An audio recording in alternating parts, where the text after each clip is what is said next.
สบายดีท่านผู้ฟังท่านผู้ชมทั้งหลายวันนี้ข้าพเจ้าจะมาสอนก็คือ7วิธีจดจำภาษาอังกฤษได้ไวเราจะเฮ็ดแนวใดให้เราจื้อจำคำศัพท์บอกหรือว่าไวยากรณ์หลักการนำใช้ภาษาอังกฤษเพื่อให้เราสื่อสารและก็เข้าใจภาษาอังกฤษได้ไวเรียนเก่งเนาะเราจะมี7วิธีดังต่อไปนี้ซึ่งเรามาเบิ่งนำกันเลยเรามาเริ่มจากวิธีทำอิฐของการจดจำภาษาอังกฤษก็คือการจดและบันทึกคำศัพท์ที่สำคัญบ่ว่าเราจะเรียนหยังมาหรือว่าจะอ่านบทใดบทหนึ่งและพยายามจื้อคำศัพท์ถ้าจื้อบ่พอเนาะต้องได้จดเพื่อบันทึกว่าคำศัพท์นี้บอนนี้มีความสำคัญแนวนั้นแนวนี้จะเฮ็ดให้เราจื้อได้ง่ายแล้วก็จดจำได้ไวเพราะว่าคนเราแน่นอนจื้อบ่หมดจดดีกว่าจำเนาะก็คือเป็นเคล็ดลับตุทมิตรถือว่ามีความสำคัญสำหรับถ้าเราอยากจดจำภาษาอังกฤษได้ไววิธีที่2สำหรับการจดจำภาษาอังกฤษได้ไวก็คือเรียนคำศัพท์ที่เราสนใจมื้อละ5-8ประโยคต่อมื้อก็คือคำศัพท์ใดหรือว่าบ่อนใดที่เรามีความสนใจเราจำเป็นจะต้องได้พยายามเนาะก็คือเรียน5ประโยคหรือ8ประโยคหรือว่าเป็นคำศัพท์ก็ได้5-8คำศัพท์ต่อมื้อพยายามอ่านเขียนแล้วก็จดบันทึกแล้วก็พยายามทบทวนตลอดว่ามื้อนี้เราได้นี่อย่างบ่ได้ก็ให้ได้5-8ประโยคถือว่าจะเป็นการดีเนาะเพื่อให้เราจดจำได้ง่ายก็คือเมื่อเราสนใจอย่างใดอย่างหนึ่งจำเป็นเราต้องได้มีฝึกอย่างตั้งใจก็คืออยากได้แท้ๆวิธีที่3สำหรับการจดจำภาษาอังกฤษได้ดีก็คือการทบทวนคืนสิ่งที่เราได้เรียนมาภายใน24ชั่วโมงเราจำเป็นต้องมีการทบทวนคืนภายใน24ชั่วโมงบ่ซั้นเราก็จะลืมและก็เรียนรู้ไปก็บ่มีประโยชน์เนื่องจากเราลืมน้อยก็หลายฉะนั้นการทบทวนคืนภายใน24ชั่วโมงจึงมีความจำเป็นและก็สำคัญที่สุดสำหรับการที่เราจะจดจำหรือจื้อภาษาอังกฤษได้ดียิ่งเราทบทวนหลายแล้วก็ฝึกซ้อมหลายแล้วก็พยายามเว้าให้หลายๆเราก็จะเป็นคนหนึ่งที่มีความชำนาญในการใช้ภาษาอังกฤษ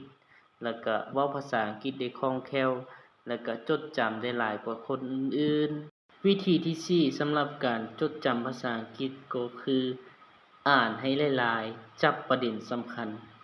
การอ่านบ่แม่นว่าเราจะอ่านแบบโลโลโลเลอ่านแบบบ่มีเป้าหมายบ่มีการจับจุดสำคัญหรือประเด็นสำคัญแน่นอนว่าเป็นบทเรื่องบ่เป็นไวยากรณ์หรือว่าเป็นบทนวนิยายต่างๆหนังสือพิมพ์บ่ว่าจะเป็นคอลัมน์ต่างๆสิ่งสำคัญที่สุดก็คือการอ่านเราต้องหมั่นอ่านเนื่องจากอ่านหลายๆแล้วต้องพยายามจับบอนใดมันสำคัญเป็นจุดเด่นก็คือจุดนั้นแหละก็คือพยายามว่าประโยคนี้เพิ่นเขียนหยังเพิ่นอยากให้เรารู้หยังอยากให้เราเข้าใจถึงปัญหาหยังถือว่า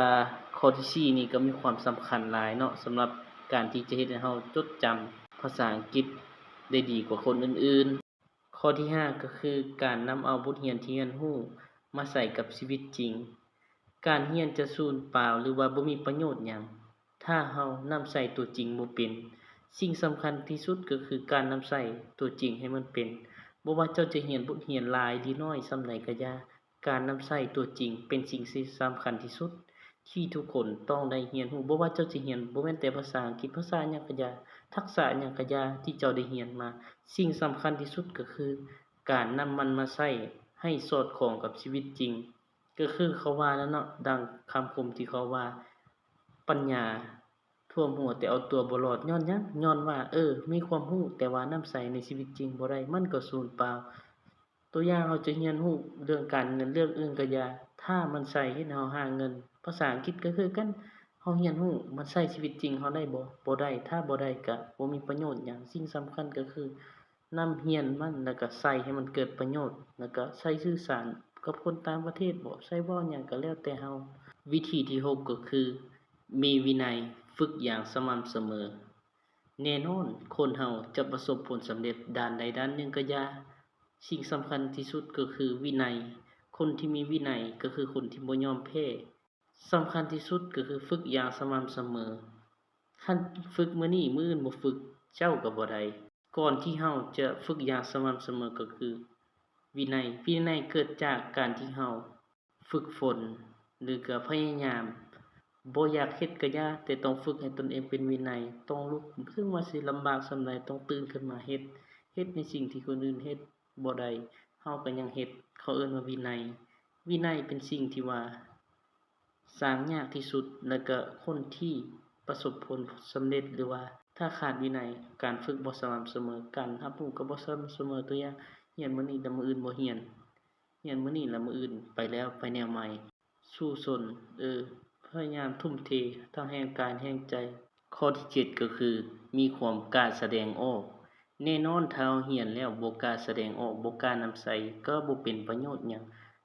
เฮ็ดให้เราเป็นคนที่ว่าบ่กล้าเว้าบ่กล้าว่าบ่กล้าจาสำหรับตอนที่ข้อยเรียนแล้วนะข้อยใช้เทคนิคนี้ก็คือเห็นฝรั่งบ่ข้อยจะแล่นเข้าใส่โลดเจ้าบ่ต้องย้านเพราะว่าเราเว้าผิดเว้าถูกบ่เป็นหยังบ่แม่นภาษาเราเนาะก็คือ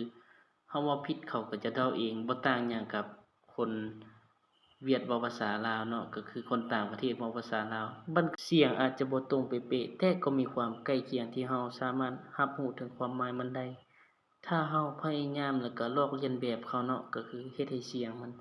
คล้ายคลึงแล้วก็ตรงเป๊ะๆจะเฮ็ดให้เราก็นำสำเนียงเขาทันแล้วก็บัดต่อไปบัดนี้เราจะฟังก็คือฟังคือง่ายๆถ้าเราเฮ็ดตามนี้ก็คือ